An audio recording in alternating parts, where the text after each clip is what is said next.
Qui aurait parié là-dessus, Chris? Que le temps de se dire au revoir soit venu. Je te jure, je ne pensais pas que ce jour viendrait. Mais rien dans cette vie n'est éternel, pas vrai? J'espère que tu es très heureux dans ton nouveau voyage, cette nouvelle aventure. Ce fut près de 10 ans à tes côtés.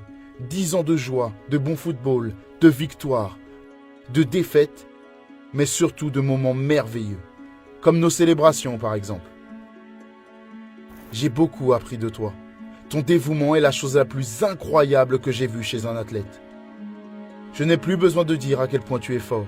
Michel Salgado l'a fait de la meilleure des manières. Tu es aussi puissant, aussi rapide qu'un avion. C'est incroyable ce que tu peux faire avec tes pieds, mais aussi ta force et ton contrôle sur les événements. Quel privilège d'avoir joué au football à tes côtés, Cristiano. Tu es le meilleur joueur au monde, Chris. Mais en plus d'avoir été mon partenaire pendant toutes ces années, tu as été mon ami, tout comme Sergio Ramos ou Luka Modric. Bien entendu, dès lors que le meilleur joueur du monde quitte ton équipe, il te manque. C'est en partie la raison de nos difficultés au Real Madrid.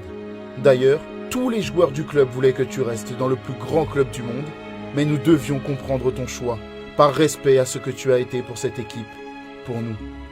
Je te souhaite le meilleur, à toi et à ta jolie famille. Nous nous entendions si bien, au-delà des terrains, comme le dirait ma chère femme Clarisse. Votre départ a fait énormément de mal à notre famille. Nous avions cette habitude de passer tellement de temps ensemble. Je connais très bien ta mère, Maria, et Georgina aussi, ta compagne. Elle est merveilleuse. Mon fils adore Cristiano Junior. Nos enfants sont si proches l'un de l'autre. Votre départ de Madrid a laissé un grand vide dans notre vie. Ce vide, je le ressens aussi dans le vestiaire, chaque jour.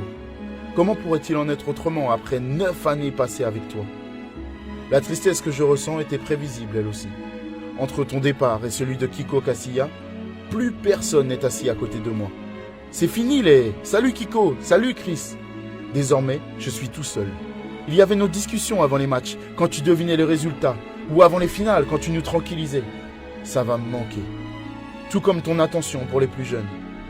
Mais l'une de ces discussions a marqué ma vie à tout jamais. Bon sang. C'était avant la finale de Ligue des Champions à Kiev contre Liverpool. Pendant l'échauffement, tu es venu me voir et m'as dit « Après ce match, je m'en vais ». Tu m'as lâché ça juste avant une finale de Ligue des Champions. Heureusement qu'on a gagné pour ton départ. Je suis fier d'avoir joué avec toi. Pas parce que tu es le meilleur joueur, mais pour la personne que tu es.